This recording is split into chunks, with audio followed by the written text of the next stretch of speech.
Hello friends, परत एकदा स्वागत आहे तुमचं आपल्या शिव लर्निंग क्लासेस या यूट्यूब चॅनलमध्ये.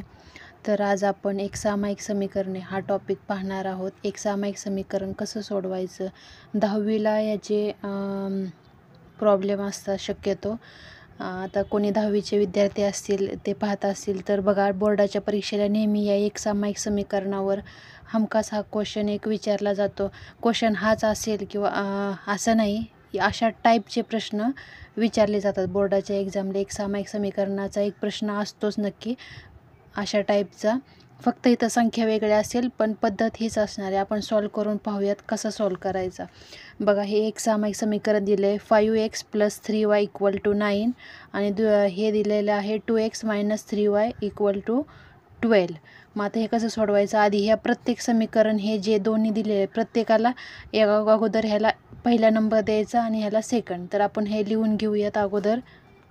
बघा, अशा पद्धतीने आपण हे समीकरण लिहून घ्यायचं. ह्या समीकरणाला मी नंबर दिला 1 आणि या इक्वेशनला म्हणजे या समीकरणाला नंबर दिला मी 2. आता काय करायचं, ह्यांचं हे सॉल्व करताना आता ह्यांची करायची ॲडिशन म्हणजे बेरीज करायची. मग बेरीज कशी करणार, इथं सिम्बॉल द्या प्लसचा आणि यांची करा बेरीज करताना पहा, आता 9 + 12 किती येतात, 12 आणि 9 21. बरोबर. तुम्ही अशा इथून करा किंवा इथून करा, काही प्रॉब्लेम नाही. जर आपण सुरुवातीपासून करूया, ठीक आहे. चला, 5 + 2 किती येतात, 7 आणि हा x आहे असा लिहून घ्या. बघा, 3y हे प्लस आहे बघा 3y आणि इथं काय आहे -3y. +3y - 3y कॅन्सल आणि काय येतं बघा, हे कॅन्सल झाल्यावर इथे काहीच राहणार नाही. मग आता इथं काय राहिले 7x आणि इथे 9 + 12 21. आता बघा, हा 7 इथे गुणिले आहे म्हणजेच इथं आल्यावर काय होणार, डिवाईड होणार. मग आपल्याला एक्सची व्हॅल्यू काढायची. मग एक्सची व्हॅल्यू काढताना आपण X right down as it is = this sign आणि 21 आहे असं लिहून घ्या. आणि हा 7 एक्सला मल्टिप्लाय आहे म्हणून आपण हा इकडे केल्यानंतर तो डिवाईड होणार म्हणजेच भागिले होणार. मग 21/7 किती येतं आहे बघा, 21/7. 7 × 7, 7 × 2 = 14, 7 × 3 = 21. बघा, हे इक्वेशन आपण सॉल्व केलं तर आपल्याला कशाची किंमत मिळाली, एक्सची किंमत मिळाली. मग आता आपल्याला वायची, एक्सच्या किंमतीवरून वायची किंमत नक्कीच काढता येईल. मग एक्सची किंमत जी आपल्याला मिळाली ते तुम्ही इक्वेशन नंबर हे 1 किंवा इक्वेशन नंबर 2 मध्ये टाकून पाहायची. तुम्हाला इक्वेशन 1 मध्ये टाकायचे असेल तर त्यामध्ये टाकून पहा किंवा इक्वेशन 2 मध्ये टाकायचे तर तिथे टाकून पहा. आता एक्स मग आपण काय करू, इक्वेशन 1 मध्ये ठेवून बघूया. मग एक्सची किंमत इक्वेशन 1 काय आहे ते लिहून घ्या. इक्वेशन x = असं सेंटेन्स लिहा 3 आपण समीकरण 1 मध्ये ठेवूयात. समीकरण 1 मध्ये ठेवू.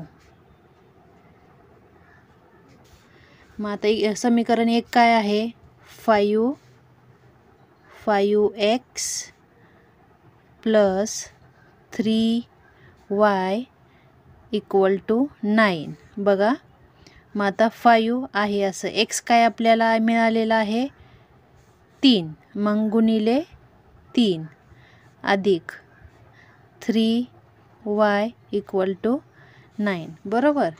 आता बघा, 5 × 3 15 म्हणजे 5 × 3 15 अधिक 3y = 9. बघा, आपल्याला काय करायचे आहे, आता वायची किंमत काढायची, राईट. मग आपण काय करणार, हा 3y इकडे घेणार. बरोबर, 3y मग इकडे घेतल्यानंतर हा बरोबरच्या साईनच्या नंतरचं हे 9 right down as it is.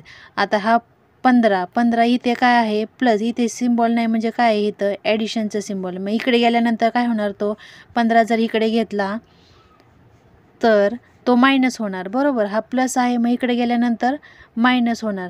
आपल्याला बघा, बऱ्याच विद्यार्थ्यांची इथे मिस्टेक होती.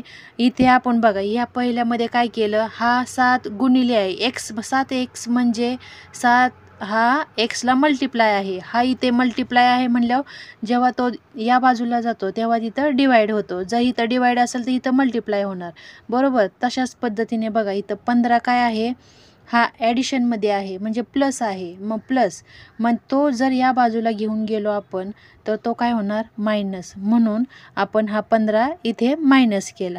मग 3y इक्वल टू 9 वजा 15. बघा 15तून 9 गेले, आपण काय करायचं, 15तून 9 घालवायचे. 15तून 9 गेल्यानंतर किती राहतात, 6. आणि प्लस आणि आपल्याला ते सिम्बॉल माहिती आहे. आपण मागचा व्हिडिओ बघा, माझ्या व्हिडिओमध्ये आहे मागचा एक व्हिडिओ, साईन ॲडिशनचे, डिव्हिजन, सबस्ट्रॅक्शन, ते सगळं मी चिन्हांचा वापर कसा करायचं, काय करायचं, कोणत्या चिन्हाला कोणतं येतं ते सगळं दिलेलं आहे. तो एकदा नक्की पहा. बघा इथं मोठ्या संख्येला चिन्ह कोणतं आहे, मायनस, म्हणून इथं आपण मायनस सिम्बॉल दिला, बरोबर. मग आता 3y हा इथं काय आहे, मल्टिप्लाय. 3y म्हणजे काय, यांच्यात मल्टिप्लिकेशन आहे. मग हा -6.